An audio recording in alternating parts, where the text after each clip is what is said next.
क्या भरत जी के कहने पर हनुमान जी भरत जी के बाण पर चढ़े थे? इसी प्रसंग पर विचार करते हैं। बड़ा ही गंभीर प्रसंग है। आपसे निवेदन है कि पूरा वीडियो अवश्य देखें। जय सीताराम। मैं हूं प्रसन्न चतुर्वेदी और स्वागत है आप सभी का कथामृत यूट्यूब चैनल पर। तो आइए आज का वीडियो शुरू करते हैं। चढ़मम सायक शैल समेता, पठबों तो ही जहाँ कृपा निकेता। सुन कपि मन उपजा अभिमाना, मोरे भार चलहि किमि बाना। मित्रों, जिन हनुमान जी को लंका जलाने में, लंका की अशोक वाटिका में चंद्र क्षणों में ही 80,000 किंकर नाम के राक्षसों का, 7 मंत्री पुत्रों का, 5 सेना नायकों का, जाम्बुमाली अक्षय कुमार आदि वीरों का वध करने पर अभिमान नहीं हुआ, लंका दहन, वन विध्वंस आदि कार्य जो देवताओं के लिए भी सुगम नहीं थे, और हनुमान जी ने यह कार्य लंका में कर डाले तथा उन्हें अभिमान नहीं हुआ। उन्हें आज राम के अवर्णीय भक्त भरत जी की शक्ति और उनके बाण पर संदेह हो रहा था। सुनि कपि मन उपजा अभिमाना, कि मोरे भार चलहि किमि बाना। किंतु मानस के अनुसार यह अभिमान क्षणिक था। उस प्रश्न का उत्तर तुरंत दूसरी चौपाई में ही गोस्वामी जी ने दिया और लिखा कि पहले तो भरत जी के वचनों को सुनकर हनुमान जी को यह अभिमान अवश्य हुआ कि मोरे भार चलहि किमि बाना, किंतु तुरंत ही राम प्रभाव विचारी बहोरी, बंदी चरण कह कपि कर जोरी। तब प्रताप उर राखी प्रभु, जय हो नाथ तुरंत। अस कहि आयसु पाई पद, बंदी चलो हनुमंत। अर्थात हनुमान जी ने विचार किया कि भरत जी राम के अनन्य भक्त हैं एवं सेवक हैं, और राम का प्रभाव, उनके प्रताप का प्रभाव सबसे बड़ा है। अतः राम के प्रताप के प्रभाव से ही भरत मुझे अपने बाण से पहुंचाने में सक्षम हो जाएंगे, इसमें संदेह नहीं है।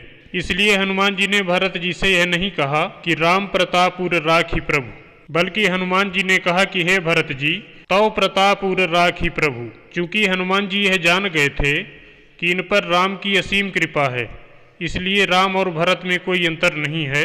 हनुमान जी जानते हैं कि चाहे प्रताप राम का हो या भरत का, हम पहुंच तो जाएंगे ही, क्योंकि भरत जी पर भी राम का ही प्रताप और कृपा है। गोस्वामी जी ने मानस में लिखा है कि भरत सरिस को राम स्नेही, जग जप राम राम जप जेही। और यह बड़ी बात भरत कई नाही, सुमिरत जिन्हि राम मन माही। इन्हीं बातों के कारण ही हनुमान जी ने भरत जी से कहा कि तव प्रताप उर राखी प्रभु, जइहो नाथ तुरंत। और मानस के अनुसार भरत जी के बाण पर हनुमान जी नहीं चढ़े, परंतु दूसरी तरफ विश्राम सागर के अनुसार हनुमान जी पर्वत सहित भरत जी के बाण पर चढ़े थे, परंतु भरत जी ने उसे फूल के समान उठा लिया। तब भरत जी के प्रभाव को देखकर हनुमान जी भरत जी के बाण से उतर पड़े। अध्यात्म रामायण में इस प्रसंग का उल्लेख प्राप्त नहीं होता। इसी तारतम्य में एक और चौंकाने वाली बात विश्राम सागर के मत के समर्थन में गोस्वामी जी ने स्वयं गीतावली के लंका कांड में पद संख्या 11 में लिखा है कि भरत जी के अनुरोध पर भरत जी के बाण पर हनुमान जी चढ़े, और इसलिए चढ़े क्योंकि उनके मन में गर्व उत्पन्न हो गया था। परंतु जब भरत जी ने उसे उठा लिया तो हनुमान जी के मन का गर्व जाता रहा, और तब गोस्वामी जी के अनुसार ही तीरते उतर जसी कहो चाहे गुनिगणन जियो है। धनि भरत करत भयो, मगन मौन रहो मन अनुराग रहो है। यह जलनिधि खन्यो मथ्यो, लघ्यो बाध्यो अचयो है। तुलसीदास रघुवीर बंधु महिमा को सिंधु, तरीको कभी पार गयो है।